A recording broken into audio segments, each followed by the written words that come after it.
Hi, this is Kirk from Trustworthy. This is part 3 of my conversation with Aaron Kaufman, community manager at THQ. So you kind of talked about it, but in a more general sense, game forums seem to have more like troll behavior than any other per capita, right? Lately, right? So what is your, do you have like an overall strategy for dealing with, you're scanning down and you're just picking people out and you just dismiss them, ignore them, Yeah. try to engage with them? What I had at EA was this thing, my team, we called it APOX Army. It was basically like a group of 10 guys. They were volunteers situated around the world, and they were my moderators. They were guys that were helping us, destroy cheaters, and they were the guys on the boards. And we had a kind of like a community guidelines, a doctrine between us that was like, here's your doctrine for how you should be monitoring the boards. Here at THQ, I'm trying to bring that same mantra, kind of reestablish that with a different group.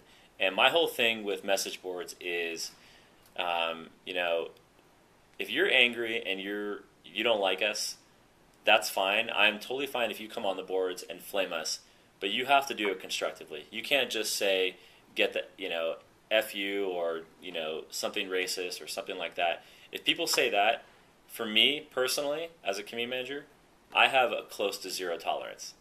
I don't think there's any place in this world on the internet where it's okay to say something that is racist. If you swear, fine.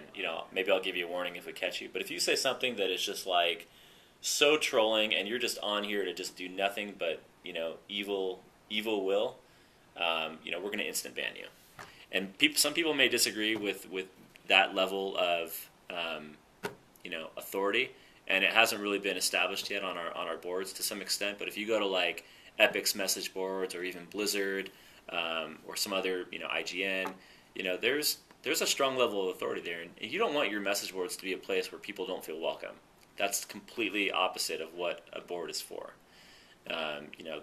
It's supposed to be a forum where people share things that they like and don't like about the game. Talking with your fellow community friends, sharing things constructively. And if you're just there to like light an atomic bomb on the conversation, then I'm going to ban you. And that's kind of how I'm going to treat it going forward. Fair enough. Do you ever argue or defend a position?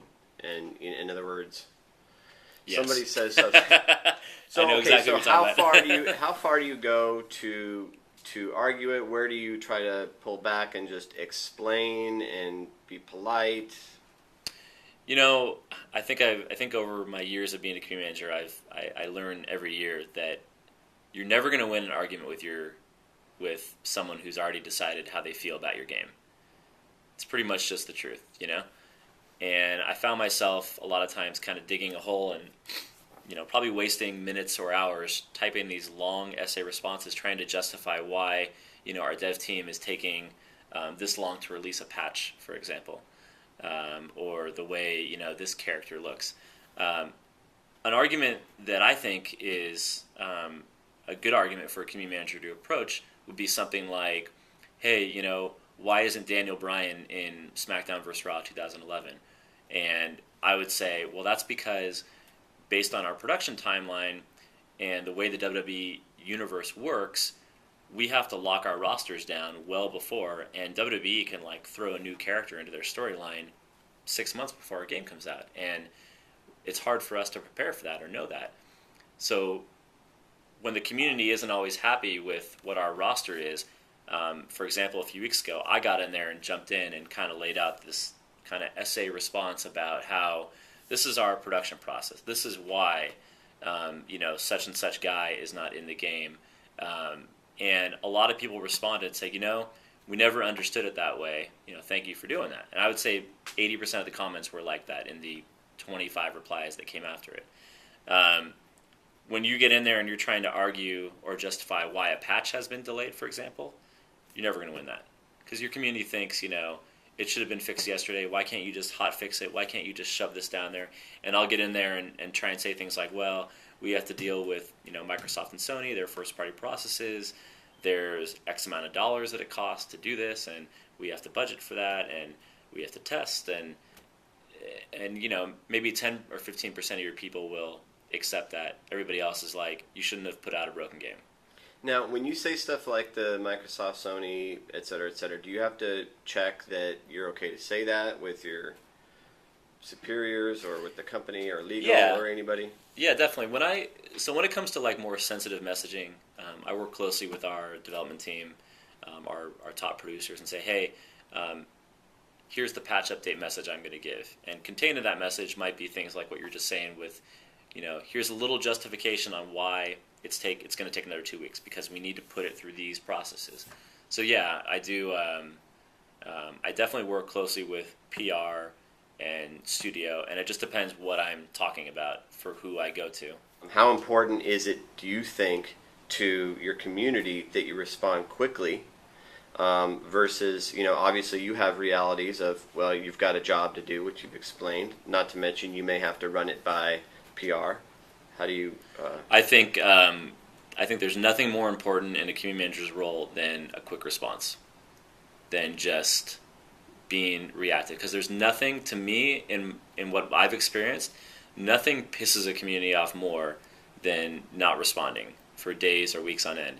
And I can take full accountability for a UFC community because I've been so slammed with WWE and so spread thin trying to manage both that it's been difficult to get on there and be as active as I'd like to.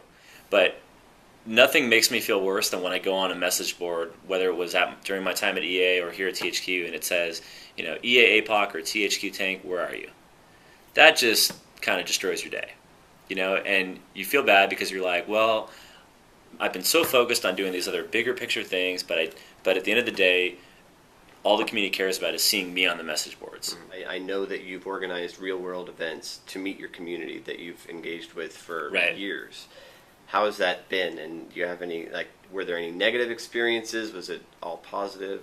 Tell me about that. Yeah, I mean, so what you're talking about is the idea of a community summit. This is something that I kind of helped pioneer at EA, dating all the way back to Lord of the Rings. And it's nothing revolutionary. People in all different video game companies are doing this now, where you basically identify your top 15 to 30 community influencers, the guys that run fan sites, the guys that are key bloggers, the guys that are on your message boards. Like, these are the guys that you give a message to each of these guys, and he's going to hit thousands and thousands of more people. Just like PR would bring people in for a press event, but this is for community. Back in the day on Lord of the Rings, I would do these events where I'd invite about 30 guys out. We'd kind of wine and dine them. They'd get to play the game before anybody else. And really, one of my key goals was not only just getting them to play the game, but also getting them to give feedback to us that could then impact the game before it came out. I think that's something critical that not a lot of developers do when they plan these events. They do them too late, and they end up being this kind of glorified community PR event, what have you. So what advice would you give to companies that are just starting and thinking, I need to build a community like Aaron's built? I'd say, website, message board, starting a Facebook page, starting a Twitter page, and just being consistent. 24/7. I mean, even if you only have 50 people in your community, the more you consistently talk and update them, the more they're going to interact with you, and the more they're going to start sharing it with their friends. And that's really how you start it. There's no magic spell that's going to bring 50,000 people to your site. You have to work hard at it. And I think some people forget that. I think they think if I start a Facebook page or a Twitter page, suddenly I'm going to get thousands of followers, and it's just all going to happen. Well, my fiance, for example, she works for the Los Angeles Bar Association, and she runs their dispute resolution Facebook page. They have about 70 people. And she asks me every day, she's like, how did you go from 30,000 to 100,000? I'm like, well, it helps that I have the WWE license, and I work with those guys, but it's also that we're developing great content and keeping it updated and posting stuff that interests people.